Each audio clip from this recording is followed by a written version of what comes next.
So now we're starting Module 5, Geometric Constructions, and we are going to have a whole bunch of vocabulary terms. The first one is constructions, and constructions are geometric figures created using only a compass or a straight edge or both. And I would encourage you to write these down yourself on your own lined paper, just like I am. And now that we've talked about compass and straight edge, we are going to define them, and I'm going to give you an example of them. So, compass. It's a tool used for creating arcs and circles.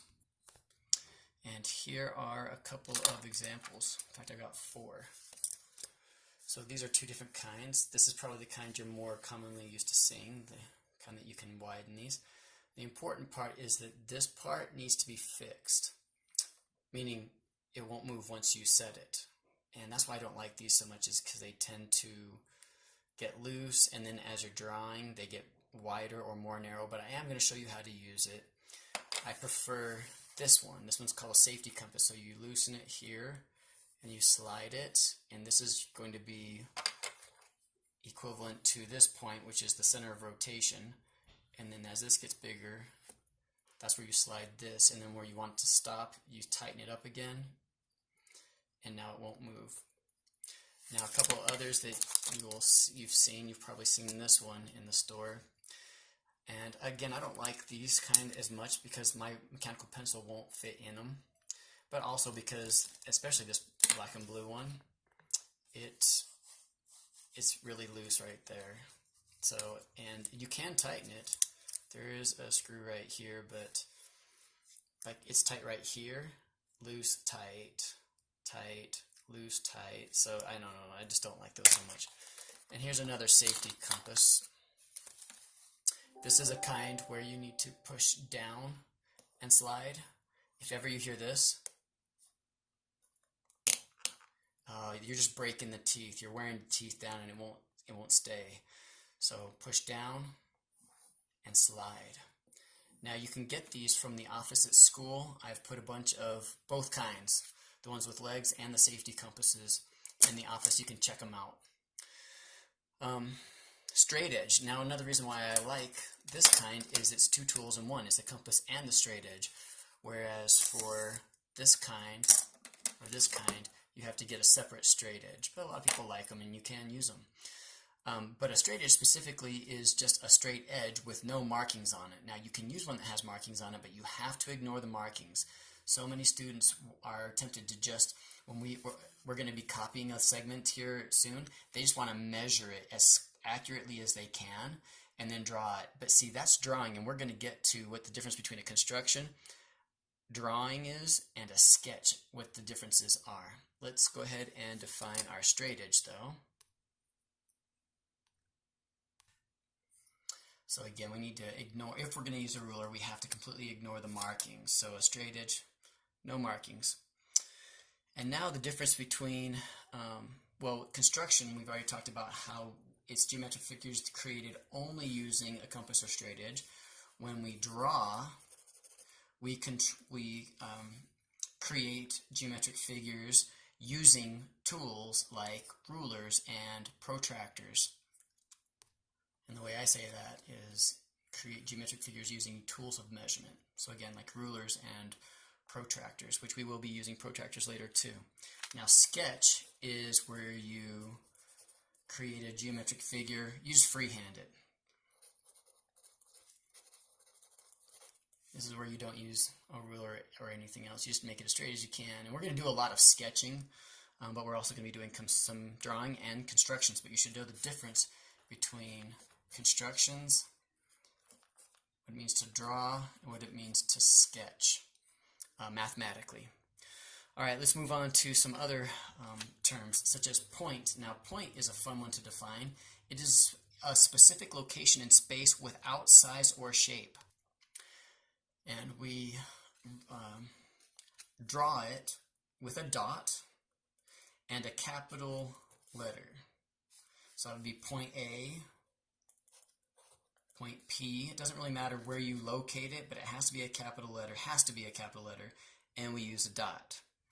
How about line? I'm sure you think you know what a line is, but a line is a collection of points in a straight path without end. So maybe an infinite arrangement of points. So a set of points in a straight path, and that's the key term right there, straight path, because sometimes we say a curved line, which is an oxymoron. In geometry, though, a line is a straight path, a set of points in a straight path, so close together that we just, draw, we put our pencil down and draw, but it's really just a collection of points in a straight path without end, no end in length. And we draw it this is a sketch. I said draw, but this is a sketch. So I sketch it like this, and I can label it one of two ways, either with a lowercase letter, and if I'm going to use an L, which we usually use L because L stands for line, I have to make it cursive, otherwise it looks like a 1. Another way to do it is to put 2 points on that line, and again, points, we use capital letters, right? So, up here I need to name it. So the name for a point would be, you have to write out the word point A, or the other one was point P, and again we need capital letters. Down here we can, for this one with the lowercase letter, we have to write out the word line. I don't guess this one has to be cursive, but this one does, line L. The second one, we could write the word line, capital H, capital G, but more commonly we use the capital G, capital H is what I meant, with a line over it with arrows on both ends. Now, since there is no beginning and no end, you can also write this as line HG, GH or HG. We usually do alphabetical, but it is not required. Next is a plane. So plane, no reason to capitalize it, I just did, is a flat surface. So it goes on indefinitely. It has infinite length and infinite width, but no depth. So I tell students, a piece of paper is a good example of an abbreviated plane, because obviously it does not have infinite length and width. But a real plane has no depth, so I could stack 1 billion papers on top of one another, and it would still have no depth to it. It would still be able to fit between my fingers right here. 1 billion planes, because there's no depth. Now, the way we show this is a lot of times people will draw like a parallelogram. If you're going to do that, you have to use another capital letter, but I was taught to use a cursive capital letter. So, I don't know, how about T? But I think the book just uses a capital letter, which is confusing because that's how we do a point. Another way is that a plane is defined by 3 nonlinear points. 3 nonlinear points. So another way I could do that is put a point here, make that A, Q, and R, and those are not in a line. So again, up here, our name, that's how we named it. Down here, the way we named this one is like plane T. Even though these 3 points that are not linear, they're important. The way we name it is usually with a capital letter. So now let's talk about a line segment. And sometimes we just use the word segment because there's no other kind of segment. There's not like a point segment. There's not a plane segment. There are segments of planes, but we don't call it that. We call it usually like an abbreviated or a plane with boundaries. A line segment, of course, is a portion of a line with 2 endpoints and all the points in between. So if I have, and usually we put nice big dots to accentuate it. So how about T and R? And again, the way we would name this is you could call it segment or line segment, capital T, capital R, or R and then T. More commonly, because it's easier to do, we just put capital T, capital R with a line segment over it. Or capital R, capital T with a line segment over it. That's the way we name that line segment. So now let's use our compass and do some circles and some arcs and things of that nature. So something that we're going to do is go ahead and sketch a line segment, and we're going to call this PR. So on your homework, it will give you a segment and it'll say create a circle using PR as the radius. Now that's important, of course, because we are going to set our center of rotation. That's what I call the point that doesn't move. And then our end point, the end of the radius. I do not like using this. There we go. To the radius. But is P the center or is R the center? There we go, let's focus. Well, it has to be specified, and so look for it. Is P the center or is R the center? Just pay attention to which one they say it is. It's an easy thing to get wrong if you're not paying attention, because if you just like to put your center of rotation on P and it shouldn't, and it says put the center, R is the center, then you would get it wrong.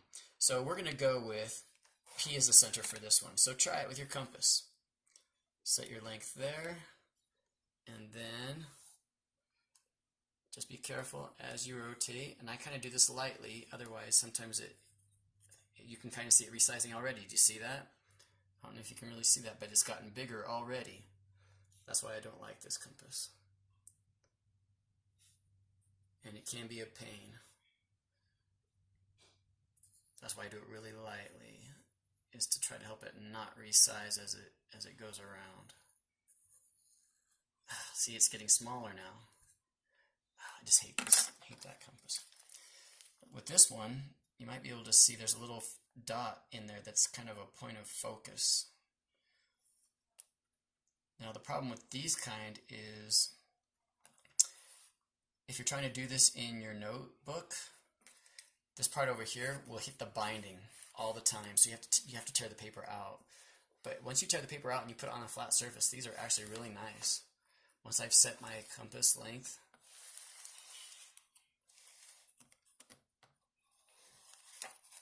and actually I didn't, and so it's not working as well. If I had tuned it out, see, I ripped through my paper right there. Can you see? I ripped through it because I was pushing down too hard. Let's do another one. In fact, you should do this. Do a couple of them. So how about another segment? How about VT? And this I'm going to make T the center. So I set my center to T. And then I loosen the, I don't even know what that's called, loosen the screw, I don't know. And then put that dot right in that opening, and then tighten it down. And then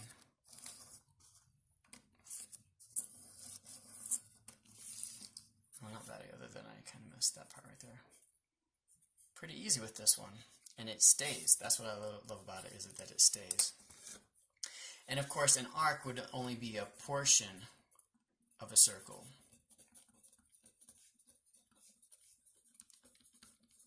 So I think that's one of the vocabulary terms. So now let's do an arc, because you're going to do this on your homework too. So now I'm going to draw a radius. Make it nice and big. I'm tired of doing these small ones. I'm going to call this one CT.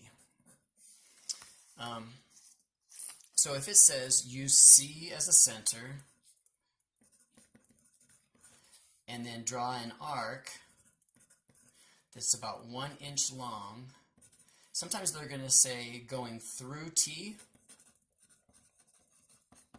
through point T, GH. And sometimes it'll say not, I gotta use my other hand, through point T. So you just have to pay attention to whether they want you to go through it or not. So now I put my center on C, I size my radius, or I call it set my radius to T. Now if they want you to not go through T, easy enough. There we go, I set it to T, now I just move it away and make an arc about 1 inch long. Done. I mean, I could have put it clear over here on the other side, but I didn't. So that's this one, not through T. Now if they do want you to go through T, well, that's easy enough. Of course, my radius is already set, or my length is already set, and then I just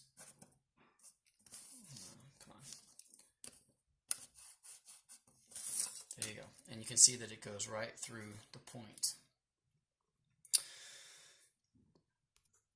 Word that we've gone over before, but we need to go over again, is the word congruent. Remember that the word congruent means same size and shape when we're talking about figures. It means same measure when we're talking about, so same measure when we're talking about segments and angles. Something that we do want to talk about is that all the radii in a circle are congruent, meaning if I were to put a point here and call it B, and a point here and call it R, and a point here and call it W, and this point right here and call it G. And of course I ought to go ahead and use my straight edge. So segment, or sorry, radius, well the radius BT or TB, doesn't matter which order, is a segment, and all these segments are going to be congruent. How do we know that they're congruent? By the definition of a circle. That a circle, if you'll remember clear back from Module 1, is a set of all points in two dimensions or in a plane that are equidistant from a given point, and that given point is the center. So we know, in this case, that segment TB is congruent to, and remember that's our symbol, so maybe down here we write that, this is our symbol, is congruent to segment BW, or any of the other ones. And we know that they're congruent because they are radii of the same circle, and by definition all these points have to be equidistant from the center point. So before I go into constructions, I want to do a few more vocabulary terms, such as angle, ray, sides of an angle, and vertex.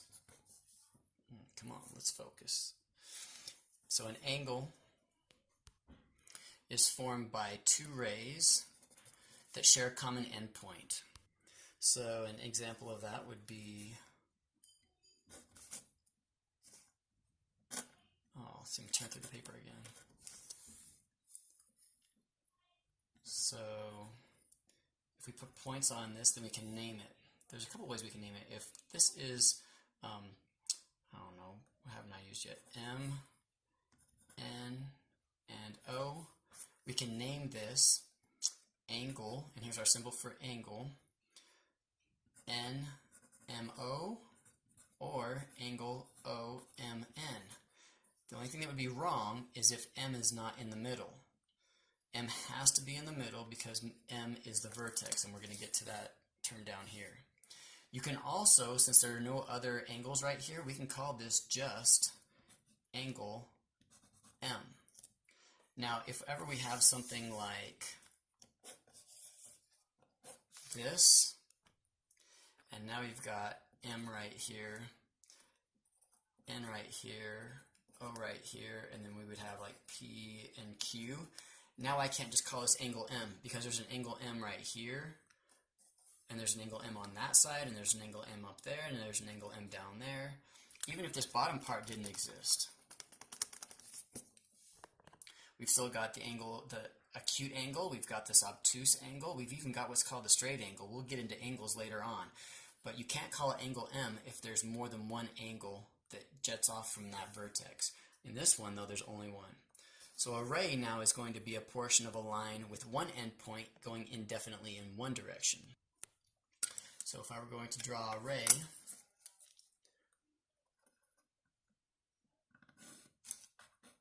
again, we would name the ray for these 2 points. Let's call this D, and this one C. Now we want to probably name it CD, but that would be wrong. This time it does matter. It has to be capital D and then C. It has to, wherever the endpoint is, that has to be the first letter. You can also use the word ray and then capital D and capital C, but again, it has to be in this order. The endpoint has to go first, and then the one it goes through has to go second. So sides of the angle are the two rays that have the common endpoint. So there you go, the two rays that have the common endpoint, that have a common endpoint, and then vertex is the common endpoint that the two rays share. And the way that we would name the vertex, like if we're looking at this one, we would call it vertex. There's no symbol here. We have to spell the word vertex M. It does have to be a capital letter because, again, it is a point. It is the common end point, and points we name with capital letters. So as far as constructions, I will do a new video for that.